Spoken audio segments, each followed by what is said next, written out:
Hello mga ka-trackers, so nagbabalik tayo ngayon. Nasabi na nila Raymond itong unit na to.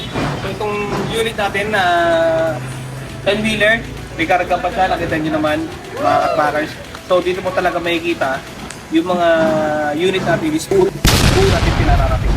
Minsan may nagko-comment, dito sasabihin namin sa inyo kung bakit ito. Siyempre, pagkadating niyan from Japan, nasa right yan eh. So ililipat muna yan. Ililipat muna yan dito from the left. Tapos papalitan natin ng mga pang-ilalim. Tapos hindi ng dashboard. So kaya pag dinating dito yun sa Valenzuela, lipat na yan.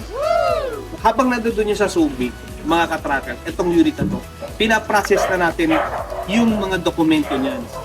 Like yung sa mga LTO registration, sa customs, yun, inaayos na yun bago ilabas yan sa tipo exit. Kaya na kapag labas na sa tipo exit, kompleto na lahat ng dokumento niya at bayad na lahat ng mga taxes niya.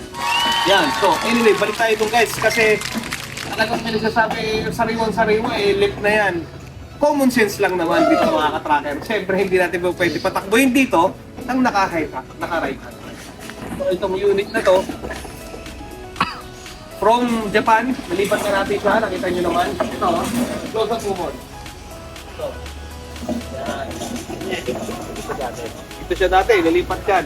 Dito kasi, maganda ang pagkaka-convert natin. Talagang quality. High quality ang pagkaka-convert natin.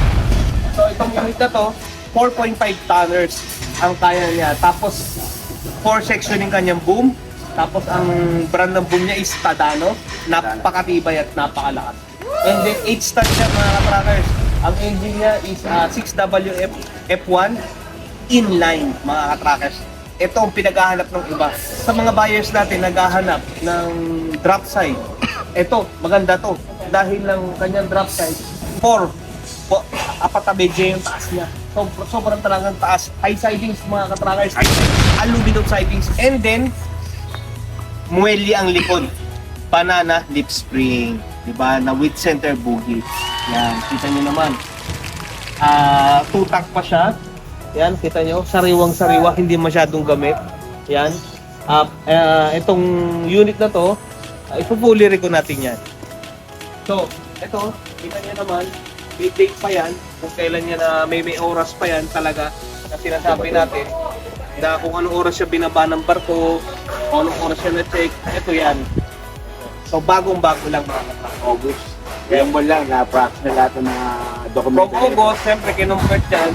Pinalitan natin ng mga pag-ilalim na original yung papalitan natin sa steering wheel niya.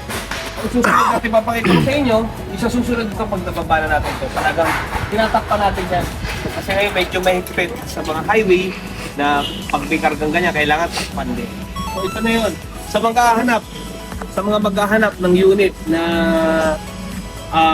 boom truck na 10-wheeler, ito na yun. Diba?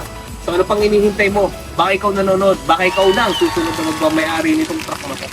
Ano pang inihintay mo? Tumawag ka na. Mag-dial ka na dyan sa number na yan. Nandiyan dyan sa screen, sa baba. Ito, dito, dyan, dito sa baba. Yan. Tapos ano pang inihintay mo? Mag-subscribe ka na kung hindi ka pa nakasubscribe mga katracker. Ano pang inihintay mo? Tumawag ka na, magpa-schedule ka na kay Raymond or kay Carlo. At i-assist nila. A-assist nila kayo mga ka-trackers. So huwag kayong mahihiya. OFW man, Luzon, Visayas, Mindanao, kahit saan ka naman sa mundo. Dito, mapapaglingkuran ka. Ang Golden 20, tatandaan mo, agapay mo sa paglago at pag-asenso ng negosyo. Dito, ikaw ang bida. Kaya nang lagi ko sinasabi mga ka-trackers, stay tuned kayo sa mga bagong update natin na unit. Tulad nito, 10-wheeler, Giga type yung kanyang ulo.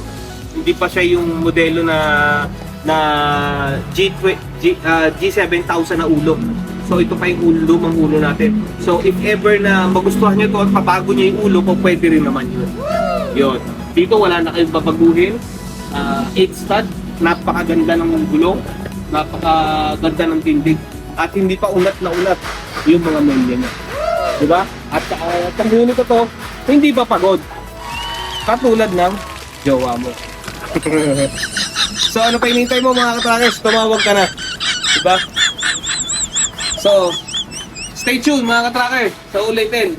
God bless you.